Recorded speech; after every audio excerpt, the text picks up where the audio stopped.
Table tennis or ping pong is a fun sport for both novice and expert. For beginners, it can be compared to tennis, just smaller.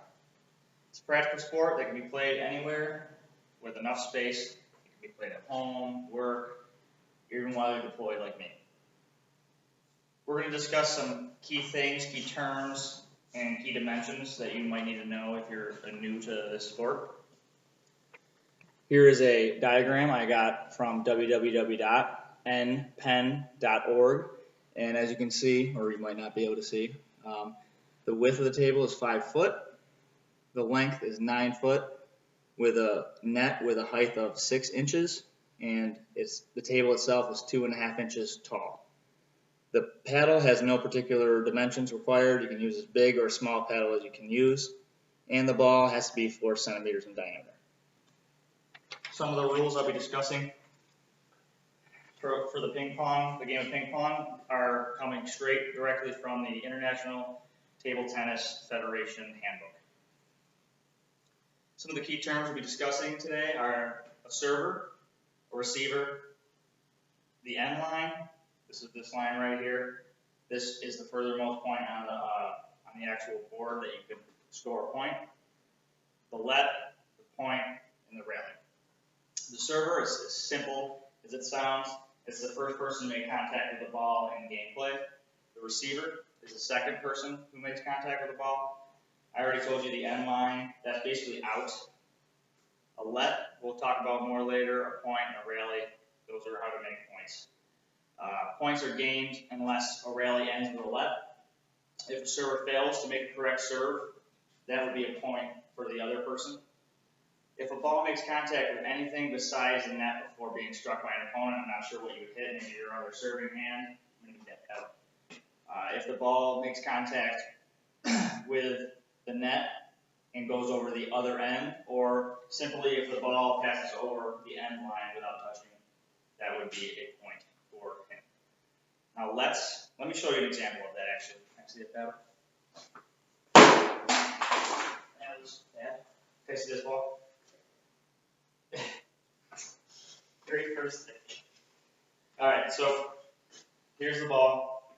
I'm going to be making a serve, and I'm going to go over. You can't see that, but that did not hit the table, which means it doesn't count, basically.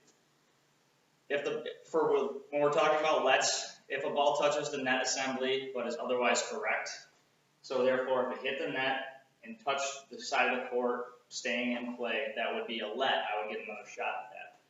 So no point would be awarded. If a serve is delivered when an opponent is not ready, say he's not paying attention, I serve. Given the fact that he does not try to swing on it, then he is not ready and I get a let. So no point would be rewarded. A rally is continuous play. A service, a return, all correct until somebody basically does something incorrect and then a point is awarded to the opposite team. I'll show you an example of that in a little bit. Gameplay must be won first to the first player to 11 points, unless both players have 10 points. Then you must win by 2. Matches consist of best of all the games together, any odd number. So best of 3, best of 5, best of 7. I'm sure you've heard about that. And let me give you an example of a service and a rally. Serves have to be official.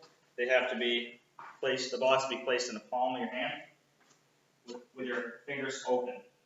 You have to be behind the table and above the table. You can't be down here or over here. So the ball is going to go, it's got to rise at least 6 1/3 of an inch. And then I'm going to hit the ball. It's going to be on my side and it's going to land on his side. If it doesn't land on his side, it goes out the other end. We already discussed that would be a point for him. So that's an official serve. Now I'm going to give you an example of a rally.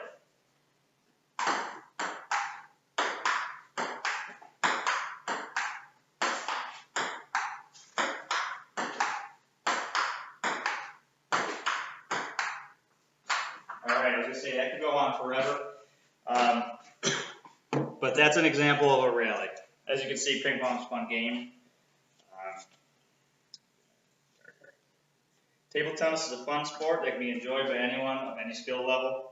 It can also be played with limited space, on a low budget, whether you're in the den, the rec center, or deployed like us, now you know the basics to playing ping pong.